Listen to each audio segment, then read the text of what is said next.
One of the biggest consumer electronics and AI trade shows, AWE 2026, just wrapped up in Shanghai, China. And of course, the robots were out in full force. And we're not talking about some fancy dances or scripted tricks here. We're talking about a task that engineers have been trying to solve for the last 30 years. See, one of the most fundamental hurdles in humanoid robotics today is dealing with deformable objects. To put it simply, stuff like fabrics, threads, and thin wires. That's why it's a massive deal when a robot can pick up a needle and actually embroider a specific pattern. Just think about it. Embroidery and wire harness assembly are the most delicate tasks the human body is capable of. It requires everything: hand-eye coordination, fine motor skills in the fingers, and a real feel for the tension of the thread. At AWE Appliance and Electronics World Expo 2026, one robot showed it could do it all: the embroidery, plus something even more important from a practical standpoint. The most interesting stuff went down at the booth for a company called TARS, which was founded as recently as February 2025. Yeah, you heard that right. In that short amount of time, they developed their own foundation model for robots and made it to a major expo. And they weren't just some startup with a tiny demo booth in the corner. They were a full-scale exhibitor with a unique product. And on top of that, they caught the attention of national media CMG in their very first exhibition. At TARS, they call it the formula of super algorithms plus super embodiment plus super applications. Super algorithms that understand physics and learn to take smart actions. Super embodiment that can bridge the gap between the digital and physical worlds, and super applications that solve real-world manufacturing and living problems. Up until now, humanoid robots have been pretty good at one specific type of task: moving rigid objects like parts or crates. But the second you put something flexible in their hands, everything falls apart. The problem is that these objects don't have a fixed shape. Instead, they're changing every single second. A wire sags, fabric folds in unpredictable ways, a thread twists. They have an infinite state space, which makes it impossible for a robot to build a model of what's going to happen next. This is exactly why smartphone manufacturers still have to route flexible cables by hand. And that's precisely why automotive wiring harness assembly can't be fully automated just yet. But it looks like the folks at TARS found the answer, and it's a universal embodied large model called AWE 3.0, which is capable of handling real-world tasks in physical space. The name stands for AI World Engine, and it brings a specific idea to life. For a robot to actually function in the real world, what it needs is not just a sequence of programmed actions. It needs a world model, a deep understanding of the physical world and autonomous intelligence. Think about it. When you pick up a cup of coffee from a table, you intuitively get its weight and properties. You know exactly what's going to happen in any given scenario because your brain has built a model of that object based on a lifetime of interacting with cups and liquids. It allows the robot to be trained on a massive data set of real human interactions with objects in physical space. And the keyword here is actual, not synthetic, not simulated, not teleoperation. Behind this model lies a totally unique data collecting method, and that's exactly what the company showcased at AWE 2026. It's a data collection kit called SenseHub. Operators wear special gloves and a camera equipped with tactile, visual, and action sensors and just work with their hands. They aren't programming, they aren't writing code,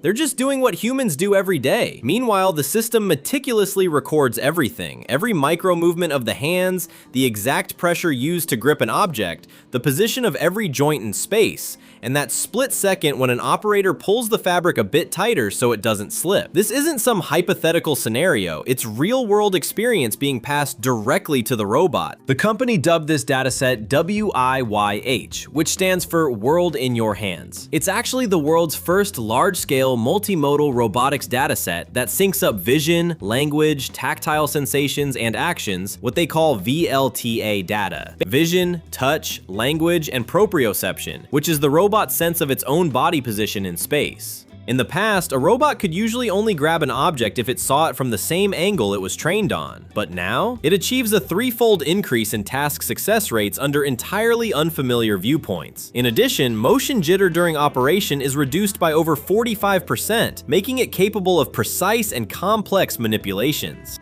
And we got some rock-solid proof of how well this training works with a brand new world record. It's now officially listed in Guinness World Records for the most wire harness assembly operations under 1 millimeter performed by a robot in a single hour. Get this, the task was assembling wiring harnesses with a diameter of less than a millimeter. The TARS robot managed to complete 105 operations. These harnesses are made of thin, floppy wires that have to be plugged into connectors with sub-millimeter precision. The wire doesn't can't hold its shape, so you have to feel it with your fingers. Human workers say this job is genuinely painful. The pressure on them is immense, with an extremely high turnover rate. Workers quit, and new ones are hired every few months. By the way, TARS has two series of robots, the A series and the T series. Both share the same AWE 3.0 based brain and the same hands, but they get around differently. Think of the A series as your ideal workshop assistant. It rolls on a stable, wheeled platform that's perfect for flat indoor floors. The T series, on the other hand, is the guy that won't trip over your doorstep. It's bipedal, with two legs designed to handle things like stairs and uneven surfaces. One of their niches is industrial assembly, electronics, automotive components, wiring harnesses, everything that demands both precision and flexibility at the same time. Now they can. You know what grabs me the most about this whole story? It's the idea that for the first time, we're not teaching robots with code, we're teaching them through experience. Not through if A then B logic, but through a massive dataset of human labor compressed into a neural network. We are literally passing down our skills to machines, the very things that took us humans years to master ourselves. The question is, what happens 2 years from now? 5 years from now? Let me know what you think in the comments, and make sure to subscribe. We've still got a lot of cool stuff coming up.